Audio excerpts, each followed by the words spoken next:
అన్న రీసెంట్ గా Tiruvuru MLA TDP కూటమి కూటమి తరపు నుంచి పోటీ చేశారు, అఖండ విజయం సాధించారు ఆయన.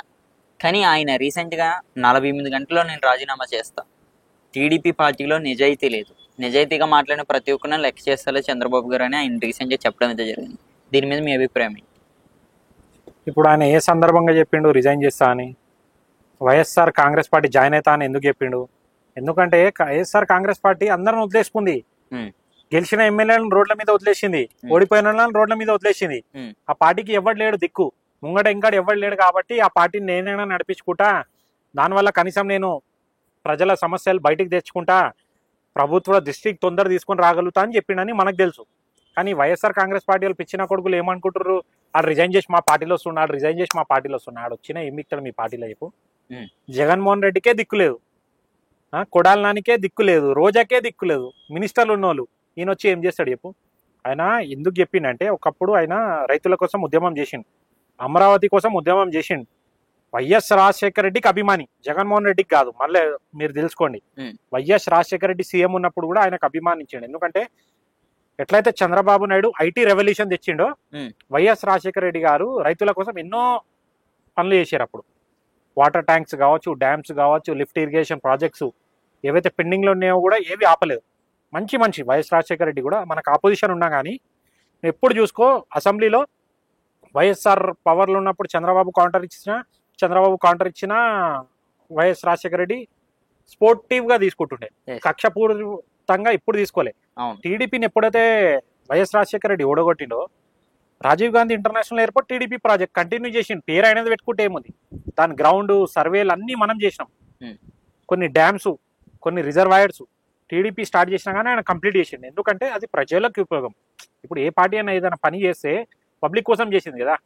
ఇప్పుడు ఈయన లెక్క ఋషికొండల ప్యాలెస్లు కట్టుకోలే కదా వైఎస్ రాజశేఖర రెడ్డి. మంచి పనులు చేసిండు. ఏవైతే చంద్రబాబు పెండింగ్ ఉన్న పనులున్నాయో కంప్లీట్ చేసిండు. ప్లస్ వాళ్ళ ఉన్న పెండింగ్ పనులు కూడా టీడీపీ కంప్లీట్ చేసింది. అందుకనే కుల్కపూడి గారు అట్లా చెప్పడం జరిగింది. కానీ కుల్కపూడి గారు చెప్పడం ఏమనగా, అంటే టీడీపీలో ఎవరైతే నిజాయితీగా ఉంటారో వాళ్ళని పట్టించుకుంటలేదు టీడీపీ పార్టీ అని కూడా ఆయన మాట్లాడుతున్నారు. ఇది ఎంతవరకు నిజం? దాని ఇష్యూ కూడా ఈయన అసలు ఏం చెప్పారంటే, ఒక మహిళ ఎవరైతే రమేష్ రెడ్డి గారు అన్న వ్యక్తి ఉన్నారో ఆయన దగ్గరకు వచ్చి, అయ్యా నాకు కొంచెం లోన్ కావాలంటే ఆయన్ని లైంగిక వేధింపులు చేశారు, దానికి సంబంధించి ఒక ఆడియో కూడా రిలీజ్ అయింది, కానీ ఎందుకని సస్పెండ్ చేస్తలేదని కులుగుపూడి ప్రశ్నిస్తున్నాడు టీడీపీ పార్టీని. దీనికోసం మీరు ఏమంటారు? ఇప్పుడు ఎవరైతే మహిళ చెప్పిర్రో ఆమె డబ్బుల గురించి వచ్చింది, దాని హిస్టరీ ఏందో మనకు కూడా అంత క్లారిటీ లేదు, ఇన్వెస్టిగేట్ అవుతుంది. ఇప్పుడు రమేష్ రెడ్డికి ఆమెకు ఏదైనా ఉందా? ఆడియో అంత క్లారిటీగా ఉంది కదా. ఆడియో ఏముందా? నేను కూడా చెప్తా, నాకు ఫలానా హీరోయిన్తో అఫేర్ ఉందని చెప్పుకుంటే అయిపోతుందా? కాదు కదా. న్యాచురల్గా ఎలా తెలుస్తుంది? మెడికల్ టెస్ట్ ద్వారా తెలుస్తుంది. ఆ మహిళ పోయి కంప్లైంట్ ఇవ్వాలి. టీడీపీ పవర్లో లేనప్పుడు కూడా ఏ టీడీపీ నాయకుల పైన అలిగేషన్స్ వచ్చినా సింపుల్గా ఒక ఎఫ్ఐఆర్ బుక్ అయింది అనుకో, ఆయన సస్పెండ్ చేసేస్తారు. గుర్తుపెట్టుకోవాలి. నేను చేసినానో చేయలేదో తర్వాత చంద్రబాబు ఏమంటాడు, బాబు నీ పైన ఆరోపణ వచ్చింది, నువ్వు ఫస్ట్ రిజైన్ పెట్టు, కోర్టులో నీ నిజాయితీ నువ్వు చేపించుకో, మళ్ళీ నా దగ్గరికి రా. నువ్వు నిజాయితీ గలవని అయితే నీ కోర్టు నిజాయితీగా బెయిల్ ఇస్తుంది కదా, నీ కేసుని కొట్టేస్తుంది. ఆ మహిళ పోయి ఎఫ్ఐఆర్ పెట్టాలి కదా. ఇప్పుడు ఫ్రీ అండ్ ఫెయిర్ అంతా వాట్సాప్ గవర్నెన్సే కదా. వాట్సాప్లో పెట్టు, ఫలానా డేట్లో ఫలానా టైంలో నాకు ఈ రూమ్లో లేకుంటే నాకు ఈ హోటల్లో నాకు ఇట్లా పిలిచి ఇట్లా చేసిండని నీ మొబైల్ నెట్వర్క్తో తెలిసిపోతుంది నువ్వు అక్కడ ఉన్నావా లేదా. సర్వేలెన్స్తో తెలిసిపోతుంది. ఏ టెక్నాలజీ మనం ఏమనుకున్నా తెలిసిపోతుంది. ఏదైనా ఆధారాలు ఉంటేనే అవుతాయి అమ్మా, సోషల్ మీడియాలో చెప్పుకుంటే కావు. కులకపూడి నిజంగానే ఇప్పుడు వైసీపీ పార్టీలోకి వెళ్ళే అవకాశం ఉందన్న? పోడు. Is very mature person. Okay, Kulakapudi.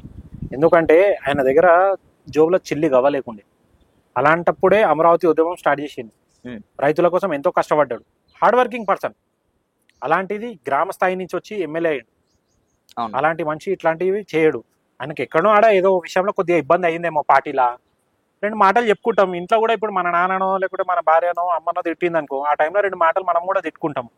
మళ్ళా టెంపరేచర్ కూల్ అయినప్పుడు కామన్ అయిపోతాం. సరే ఆయనకు చంద్రబాబు అపాయింట్మెంట్ కావాలేమో, దొరకలేదేమో, ఆ కసిలో అయిపోయిండేమో, లేకుంటే అయితే ఆయన ఏదైనా మినిస్టర్ని పని అడిగితే మినిస్టర్ చేయకపోవడమేమో, ఏదైనా ఉండొచ్చు.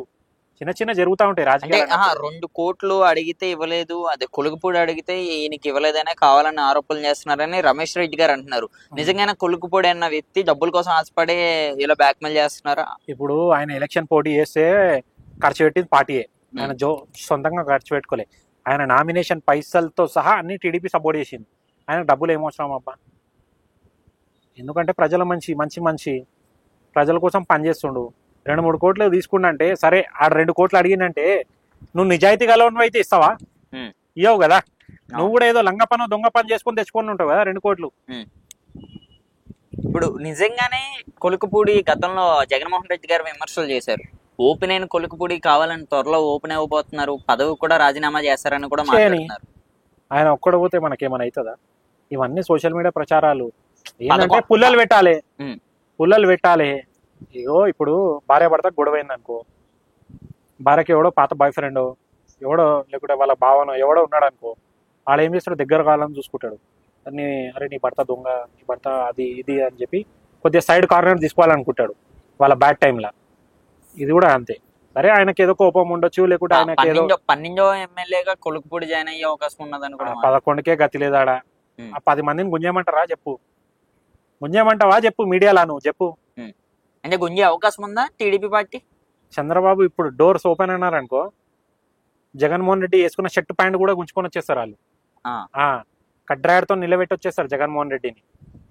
అంత అరే ఏం చేయకముందే హార్ట్ అటాక్లు వస్తున్నాయి జనాలకు, ఏం చేయకముందే జనాలు ఇండియా వదిలేసి పారిపోతురు, ఏం చేయకముందే మమ్మల్ని క్షమాపణ చెయ్యండి, మీ కాలు మొక్కుతా, మీకు దండం పెడతా అంటారు. ఇంకేం స్టార్టే కాలే కదా.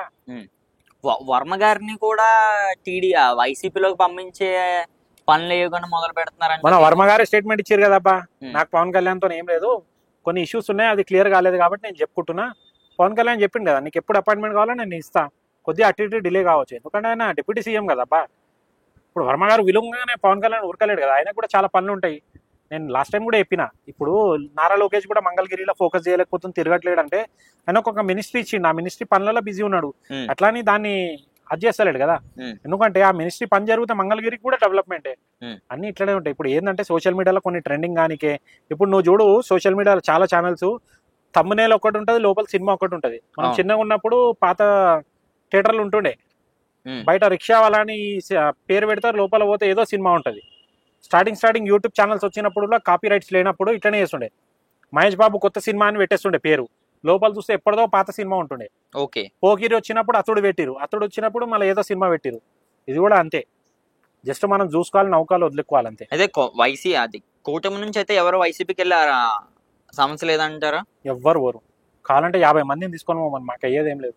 ఓకే, 50 మంది ఎమ్మెల్యేలు తీసుకొని పోమని, దమ్ము ఉంది కదా, పైసలు ఉన్నాయి కదా, సింగిల్ సింహం అన్నాడు కదా, 50 మందిని తీసుకొని పోమని, మాకు అయ్యేది ఏం లేదు. ఓకే అన్న, మళ్ళీ ఎలక్షన్ వచ్చింది అనుకో, ఆ 11 కూడా రావు, ఆయనకు కూడా తెలుసు. ఆయననే గెలవాడు. కడప కొట్టినాం అబ్బా, మహిళ కొట్టింది కడప, ఫ్రాక్షన్ ఏరియా అంటే టీడీపీ మనం చాలా వీక్ ఆడ నువ్వు గ్రౌండ్ లెవెల్లో తెలుసుకో. అలాంటిది ఒక మహిళ గెలిచింది ఆడ, రెడ్డప్ప గారి మాధవి. ఎట్లా గెలిచింది?